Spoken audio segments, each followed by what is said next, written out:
Welcome to this explainer. Today, we're unpacking something that honestly weighs incredibly heavily on so many high achievers. It's this quiet phenomenon where being highly competent and deeply reliable somehow leads to a profound sense of self-distance. If you've been feeling disconnected from yourself lately, well, you're in the right place. We're going to set a really compassionate, intensely focused tone right out of the gate. We'll map out exactly why this happens, and more importantly, how you can find your way back.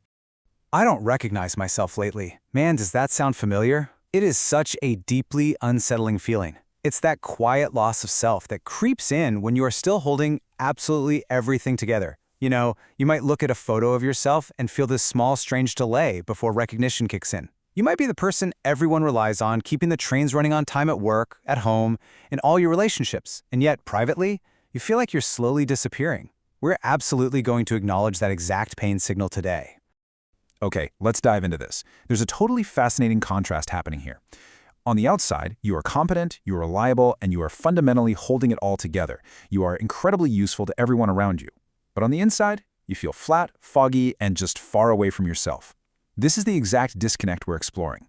You can look absolutely fine, maybe even thriving to the rest of the world, while privately feeling like a total stranger in your own life.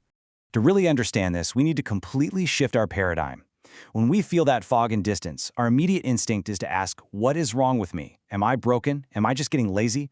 I want you to erase that thought right now. Seriously, let's toss it out. We are not going to pathologize this, and we aren't just going to label it generic burnout. Instead, we need to ask a radically different question. What is this pattern actually protecting? We're going to look at your behavior not as some sort of flaw, but as a highly intelligent survival strategy that has literally been holding your world together. So here is our roadmap for this explainer. We'll cover the quiet loss of self, the trigger of chronic load, the adaptation of becoming highly useful, the cost of fading from view, finding mastery to get back, and finally, your exact next small step. Section 1. The quiet loss of self. Functioning versus presence. Before we break this all down, just a quick boundary check. We aren't diagnosing clinical depression, trauma disorders, or perimenopause here. We're specifically talking about how you can still be highly functioning, doing the work, making the meals, answering the emails, while your actual internal presence has quietly clocked out. To unpack this, we use the TAM framework: trigger, adaptation, cost, and mastery. It's an absolutely brilliant engine for understanding how long-running overload trains your nervous system to prioritize usefulness over self-contact. By walking through these 4 steps, we completely remove the shame and replace it with extreme clarity about how you got here. Section 2. Trigger. The chronic load. The invisible weight you carry. The trigger for losing yourself is rarely one dramatic, terrible day. Nope, it is a long, uninterrupted stretch of carrying far too much weight without any structural relief. Let's look at what actually makes up this chronic load. It's chronic cognitive load, literally the endless mental tabs you constantly have open in your brain.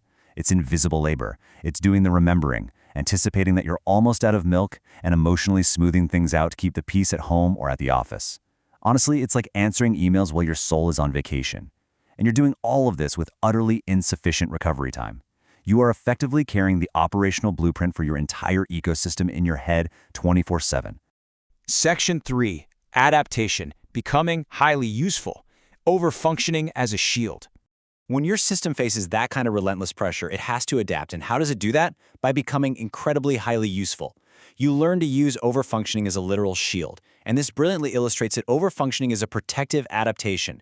It preserves role stability and prevents conflict by anticipating everyone else's needs while minimizing your own personal preferences. I absolutely love this reframe. Overfunctioning is not a character flaw, guys. It is a highly successful survival skill. You postpone what you want to keep the system stable to make sure nothing falls apart. Basically, you got incredibly good at keeping life moving. Section 4. Cost. Fading from view. The price of staying useful. But here's the thing. No adaptation is free. There is a massive price to pay when we route so much of our energy into duty, containment, and extreme usefulness for too long. Hearing someone say, "I stopped caring and I hate that," well, it just breaks my heart. But it is so incredibly common. This is the deep cost of overfunctioning. Your personal preferences become so hard to access. Your personal style, your unique voice, your spontaneity, it all just kind of flattens out. You might even find that simply getting dressed in the morning or deciding what to eat feels strangely, weirdly effortful. The truth is, you haven't really stopped caring. You've just routed all your caring toward external stability. Eventually, you reach a point where you simply run out of room to reach yourself.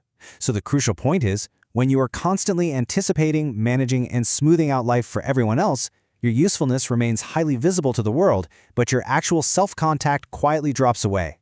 You quite literally run out of internal space to connect with who you are, what you want, and what you feel. It's like you're completely booked solid, but with everyone else's needs. Section 5. Mastery. A way back. Returning without reinvention. Okay, I want you to take a deep breath here.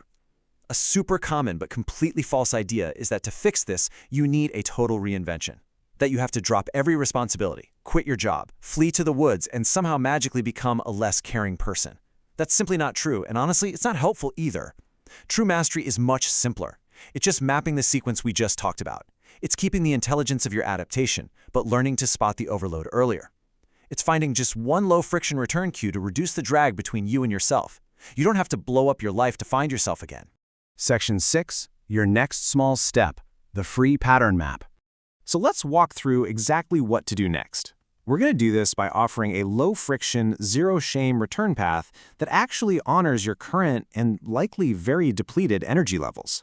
Step 1. Get the free pattern map that accompanies this material. Step 2. Use it to name just one real moment of drift. Think of one specific time when usefulness started replacing presence. Name the trigger and the protective pattern in that single moment. And step 3. This is absolutely crucial. Take on no impossible assignments. Do not try to fix your whole life today. Just map that one moment. That's it. I also want to briefly mention that if you go through that free pattern map and you find that the framework really fits, like if it gives you a huge light bulb moment, there is a deeper route available. The I Don't Recognize Myself Lately workbook is there to help you explore your specific trigger, adaptation, cost, and mastery in much more detail whenever you're ready. It's a fantastic tool for building out a sustainable way back without turning your recovery into just another exhausting job on your to-do list. You are incredibly good at staying useful. You have kept so much together for so long, and that is a truly brilliant adaptation. But I want to leave you with a question to chew on. Are you ready to become recognizable again? Are you ready to keep your amazing competence, but finally reduce that distance between you and yourself? Thank you so much for joining me for this explainer. Take that next small step, map that one moment, and I will see you next time.